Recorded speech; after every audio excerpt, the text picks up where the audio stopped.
फलटण महिला डॉक्टराच्या आत्महत्या प्रकरणातील आरोपी प्रशांत बनकरला पोलिसांकडून अटक, तर 36 तासांनंतरही दुसरा आरोपी गोपाळ बदने फरारच।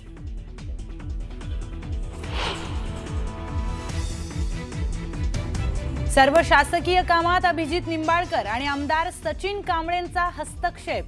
महिला डॉक्टरच्या आत्महत्या प्रकरणावरून अंबादास दानवेंचा गंभीर आरोप, तर आरोपींवर कठोर कारवाईची रणजित सिंह नाईक निंबाळकरांची मागणी।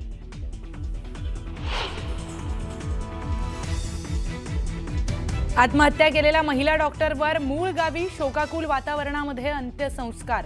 आरोपींवर कठोरात कठोर कारवाईची गावकऱ्यांची मागणी।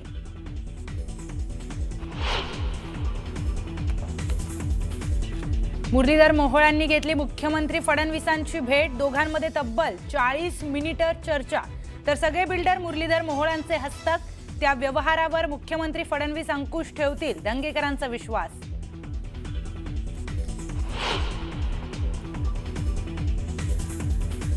उपमुख्यमंत्री एकनाथ शिंदे पंतप्रधान मोदींच्या भेटीला। दिल्लीत एकनाथ शिंदेंच्या काही महत्त्वाच्या बैठका।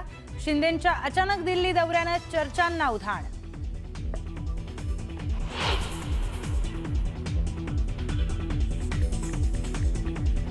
बीएमसीसाठी भाजपनं 150+ टार्गेट। 150 जागांवर उमेदवार उतरवण्याचा भाजपचा प्रयत्न। सूत्रांची माहिती, तर महायुतीचा हा आत्मविश्वास बघून आम्हाला राजकारणातून संन्यास घ्यावा लागेल, राऊतांचं वक्तव्य।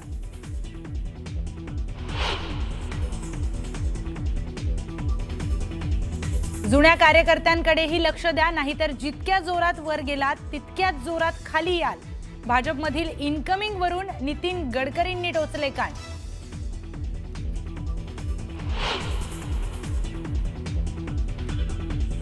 उपमुख्यमंत्री अजित पवार नांदेडच्या दौऱ्यावर। दौऱ्याच्या दिवशीच पक्षाला मात्र खिंडार।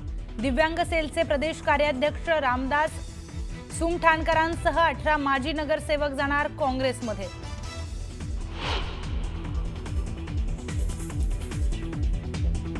नाशिक त्र्यंबकेश्वर रस्त्यावर सुरू असलेल्या एनएमआरडीएच्या कारवाईला तात्पुरती स्थगिती।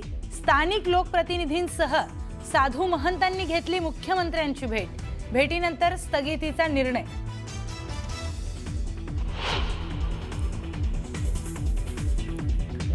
दोन वर्षाच्या चिमुकलीवर हत्येच्या प्रयत्नाचा गुन्हा। कल्याण पोलिसांच्या अजब कारभारावर संताप। तक्रारदाराच्या माहितीनुसार गुन्हा चौकशी सुरू असल्याचं पोलिसांचं धक्कादायक उत्तर।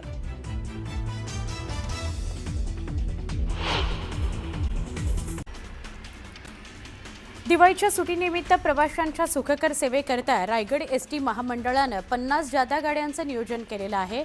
या जादा गाड्यांचा जवळपास 20,880 किलोमीटर प्रवास होणार आहे।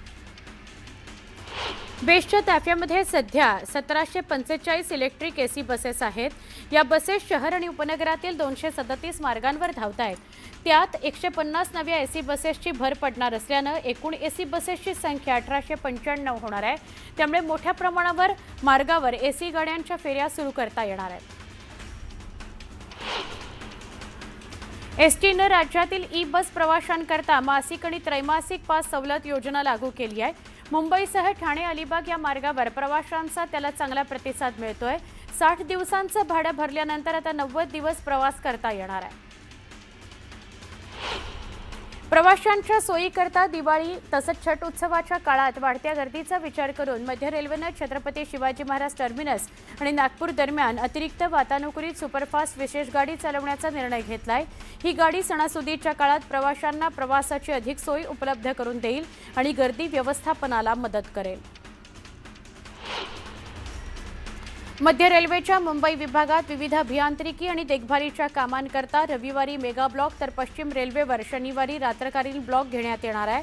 मात्र पश्चिम रेल्वेवर रविवारी कोणताही ब्लॉक नसेल।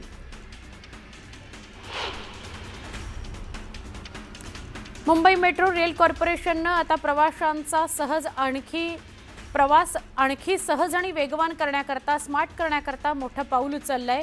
ॲक्वा लाईनवर प्रवाशांकरता व्हॉट्सॲपद्वारे तिकीट बुकिंग करता येणार आहे। आता फक्त मोबाईलवर हाय म्हणा आणि काही सेकंदात तुमचं मेट्रो तिकीट तयार असेल।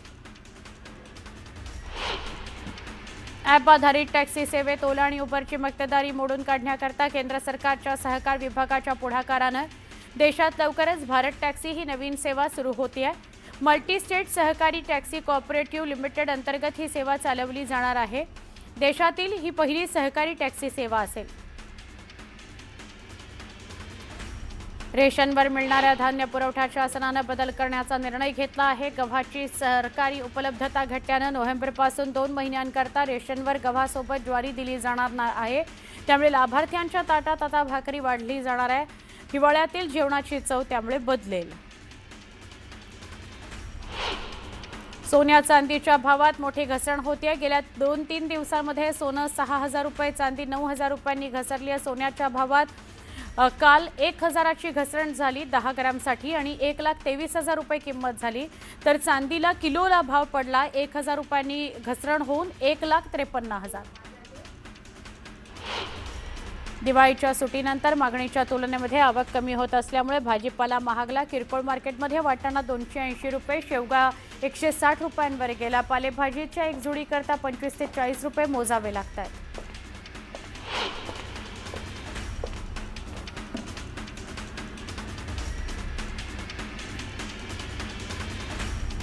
भारताच्या समृद्ध जैविक वारशाचं जतन करण्यासोबतच त्याचा फायदा स्थानिकांना मिळावा याकरता राष्ट्रीय जैवविविधता प्राधिकरणानं उत्तर प्रदेश आणि महाराष्ट्राला जैवविविधता संवर्धनाकरता 1,36,00,000 रुपयांचा निधी जारी केला आहे. 91 लाख रुपये महाराष्ट्रातील 2 गावांना मिळणार आहेत. राज्यातील अनेक भागात गुरुवारपासून पुन्हा पावसाला सुरुवात झाली. राज्यातील पुढील 3-4 दिवस अनेक ठिकाणी हलक्या ते मध्यम सरींचा अंदाज आहे. या कालावधीत काही भागात वादळी वाऱ्यासह पावसाची शक्यता आहे. प्रामुख्याने विदर्भ आणि मराठवाडा आणि कोकणात पावसाचा अंदाज आहे. मुंबई मेट्रो रेल्वे प्रकल्पातील बोगदे आणि स्थानकांच्या डिझाईन आणि बांधकामाच्या करारातून निर्माण झालेल्या वादावादी प्रकरणी लवादानं दिलेल्या निर्णयाविरोधात हायकोर्टात धाव घेतलेल्या मुंबई मेट्रो रेल कॉर्पोरेशन लिमिटेडला दिलासा द्यायला न्यायालयानं नकार दिलाय. MMRCL विरुद्ध 250 कोटी रुपयांच्या लवादाच्या निर्णयाला स्थगिती देण्यास नकार देण्यात आलाय.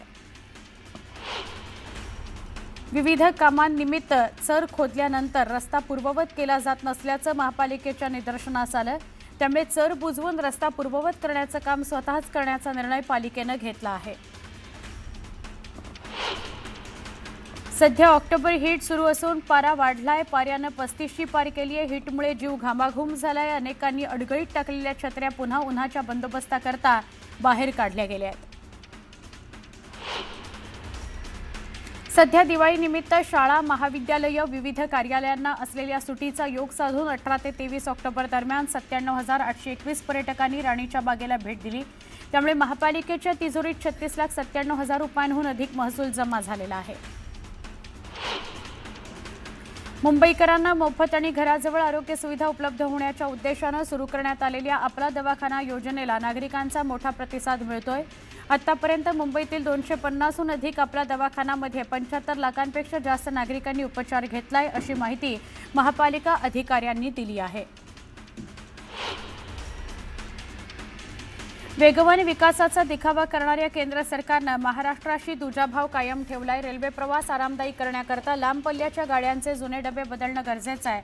पण महाराष्ट्रातील तब्बल 17 एक्सप्रेसना अद्याप जुनेच डबे असून त्या गाड्यांचं अद्ययावत LHB कोच जोडण्याच्या मागणीचं पत्र केंद्र सरकारकडे 2 वर्षांपासून धूळ खात पडून आहे. मुंबईत दिवाळीत 3 दिवसांमध्ये तब्बल 187 ठिकाणी आग लागल्याची घटना घडली आहे. 20 ते 22 ऑक्टोबर या कालावधीत मुंबई अग्निशमन दलाकडे त्याबाबत नोंद झाली. या दुर्घटनेमध्ये 8 जणांचा मृत्यू झाला. फटाक्यांमुळे आगीच्या दुर्घटना तुलनेने कमी झाल्याचं बघायला मिळालं.